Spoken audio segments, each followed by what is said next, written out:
but there's one that I do remember very well. The occasion came out of a time when I was living in London, and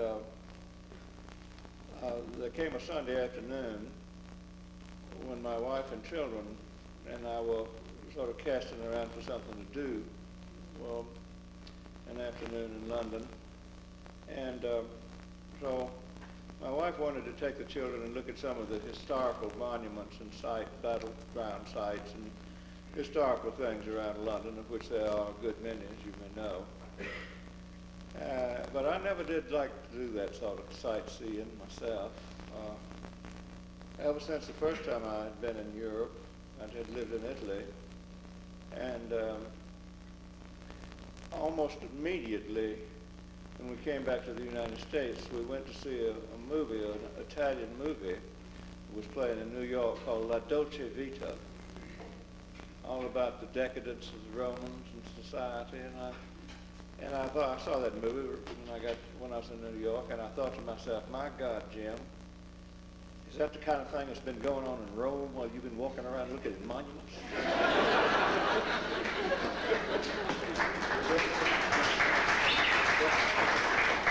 So I have never trusted monuments since that day. So I laid some bread on my wife and children and told them to go and look at that stuff, and I would do something else. So what I went out down to the local pub and started drinking beer and talking to the British working man, which I always enjoy greatly. They can tell you all about the truth of everything. And about 4 hours later, I got out and I had a check in my pocket from the New Yorker or the Atlantic Monthly or somebody, and I had a little money in. And I was seized with the buying fever. You know, I don't know why then especially, but I just wanted to buy something. I didn't care what it was. This is the buying fever. That's a disease that afflicts a lot of people, especially women. They get it. I had it, and so I went into a war surplus or an army surplus place and bought a pair of American dark glasses, California type shades. So I put them on, and they look something like these. So I put them on and started walking around the streets of London with dark glasses on. You don't need those very often in London. But I thought, well, I'll wear them around, walk around a bit, and what the hell, somebody might mistake me for Marcello Mastroianni or something like that. See, I've been drinking for 4 hours.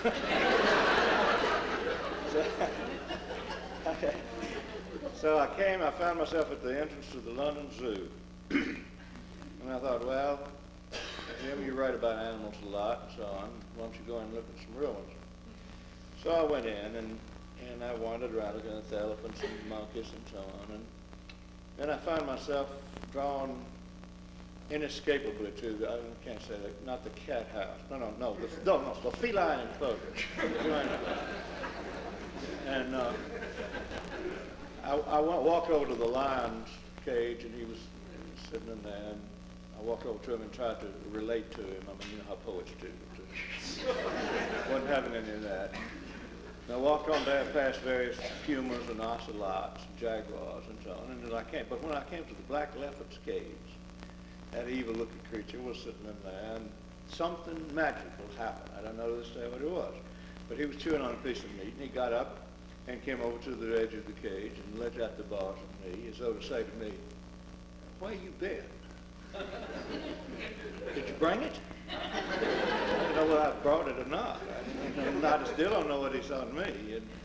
And whether it was the fact that I had on glasses exactly the same color as his green eyes, whether it was the fact that I was an American or something, I don't know. Anyway, a little bunch of children gathered around, little children from running around the zoo, sensing that there was maybe something extraordinary was going on between me and the black leopard. So I was going to have to do an act or something, so I did a little dance, jumped around.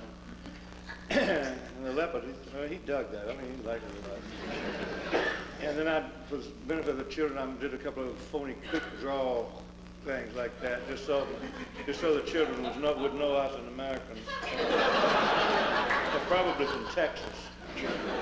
And then I left, and I was left to ponder the meaning of it all. And I went away. I took off my dark glasses and wandered away and back to the hotel. And years later, I wrote this about that incident. It's called Encounter in the Cage Country.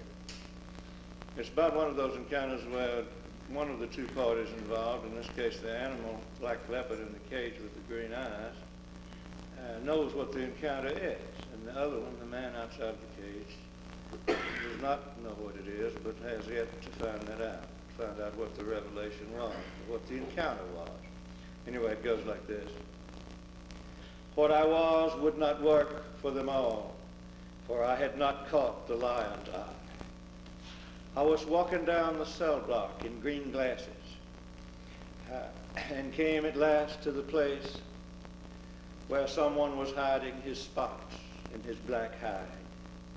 Unchangeably, they were there, driven in as by eyes like mine, his darkness ablaze in the stinking sun of the beast house.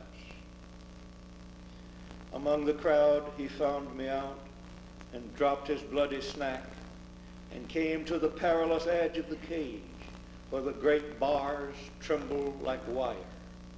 All Sunday ambling stopped. The curved cells tightened around us all. As we saw, he was watching only me. I knew the stage was set, and I began to perform, first sauntering, then stalking back and forth like a sentry, faked as if to run, and at one brilliant move, I made as though to draw a gun from my hip bone. The bite-sized children broke up, changing their concept of laughter. But none of this changed his eyes or changed my green glasses. Alert, attentive, he waited for what I could give him, my moves, my throat, my wildest love, the eyes behind my eyes.